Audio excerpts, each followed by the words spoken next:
ফিয়াম নামের একটি সংস্থার উদ্যোগে রায়গঞ্জে অনুষ্ঠিত হলো জৈব কৃষি বিপণন হাট। রবিবার থেকে দুদিন ব্যাপী এই হাট বসছে রায়গঞ্জের ক্যারিটাস প্রাঙ্গণে। উত্তর দিনাজপুর জেলা ছাড়িয়ে রাজ্য এবং ভিন রাজ্য থেকেও জৈব পদ্ধতিতে উৎপাদনকারী চাষিরা তাদের ফলন নিয়ে হাজির হয়েছেন।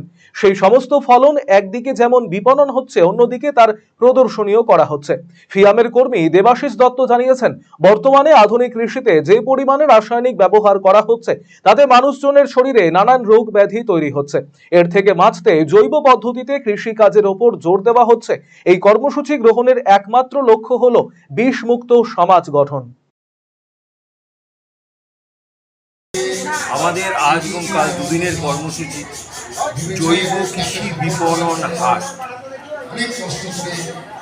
কি কি হচ্ছে এখানটায়? এখানে আমাদের প্রথমত উত্তর দিনাজপুর জেলা, এছাড়াও পশ্চিমবঙ্গের বিভিন্ন জেলা এবং ভারতেরও 2-4টে রাজ্য থেকে যারা জৈব কৃষি নিয়ে কাজ করেন, তারা তাদের উৎপাদন, তারা তাদের সিড এগুলো নিয়ে আমাদের এখানে এসছেন তাদের উৎপাদন বিক্রি করার জন্যে, তাদের সিড ডিসপ্লে করার জন্যে। আবার আমাদের এখানকার যে চাষিরা আমাদের সঙ্গে যুক্ত আছেন, দীর্ঘদিন ধরে জৈব কৃষি করছেন, তারাও তাদের বিভিন্ন রকম উৎপাদন নিয়ে এখানে হাজির হয়েছেন। বলছি যে এর বিশেষ উদ্দেশ্য কি এটা করা? আপনারা জানেন যে আজকে আমাদের এই যে রোগ ব্যাধি প্রচুর পরিমাণে বেড়ে গেছে এবং কৃষিতে, আধুনিক কৃষিতে যে আপনার কেমিক্যাল ফার্মিং যেটা হচ্ছে, কেমিক্যাল পেস্টিসাইড, কেমিক্যাল ফার্টিলাইজার, তাতে মানুষের নানা রকম রোগ তৈরি হচ্ছে এবং আমরা চাই একটা বিষমুক্ত সমাজ। এবং এই খাদ্যের মধ্যে দিয়ে আমাদের শরীরে বিভিন্ন রকম যে অসুখ তৈরি হচ্ছে, তার থেকে আমরা একটা বর্ধিত সমাজ চাই। যার জন্য আমরা দীর্ঘ প্রায় 15 বছরের কাছাকাছি জৈব কৃষি নিয়ে উত্তর দিনাজপুর এবং তৎসংলগ্ন এলাকায় কাজ করছি। এখন আমাদের ব্যাপ্তি প্রায় বলতে পারেন সারা পশ্চিমবঙ্গ এবং ভারতেরও বিভিন্ন জায়গায়। আপনারা জানেন যে ভারতবর্ষে না, সারা পৃথিবী, সারা ভারতবর্ষে এখন প্রায় 21,000 কোটি টাকার জৈব মার্কেট আজকে 2025-এ, এবং আমরা এক্সপেক্ট করছি 2032-এ এটা প্রায় 47,000 কোটি টাকার একটা মার্কেট তৈরি হবে। কারণ মানুষ তার স্বাস্থ্য সম্বন্ধে সচেতন হচ্ছেন, তিনি যে ব্যবহার করছেন যে খাদ্য সামগ্রী সেই সম্বন্ধে সচেতন হচ্ছেন। এবং আমরা খুবই উৎসাহী যে মানুষকে আমরা বোঝাতে পারছি যে খালি খাদ্য খাওয়ার জন্যে না, শরীরে পুষ্টির জন্যে যে জিনিস দরকার হয় সেটা জৈব উৎপাদন দিয়েই সম্ভব, সেটা কোনো রাসায়নিক উৎপাদন দিয়ে সম্ভব নয়। মুর্শিদাবাদ থেকে আগত এক জৈব পদ্ধতিতে উৎপাদনকারী কৃষক সোমনাথ ভট্টাচার্য তাল গুড় নিয়ে হাজির হয়েছেন। জৈবিক উপায়ে তাল গুড় তৈরির পদ্ধতি তুলে ধরেন তিনি।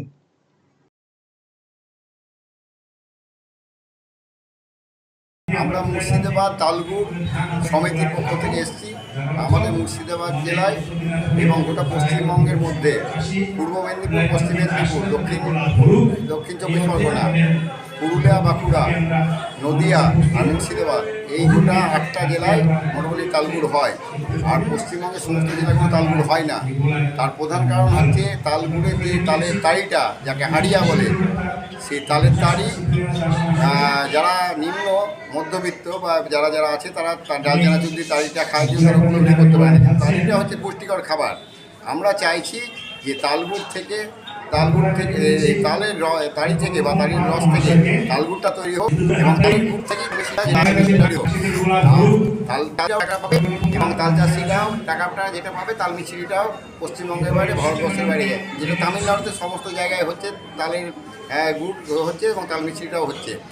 আর আমাদের পশ্চিমবঙ্গে যতগুলো নদী আছে, মোটামুটি আপনার নদী আছে, নদীর 2 ধারে নতুন করে তালের গাছ রোপণ করা হোক।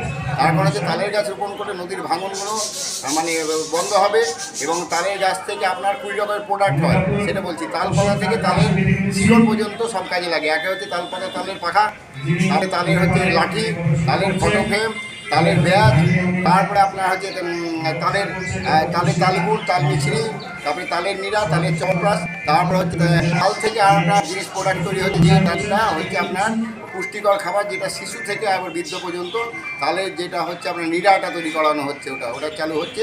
এবং তালের ডোঙা এবং তালের পাখা আপনার 25-30 রকম আদি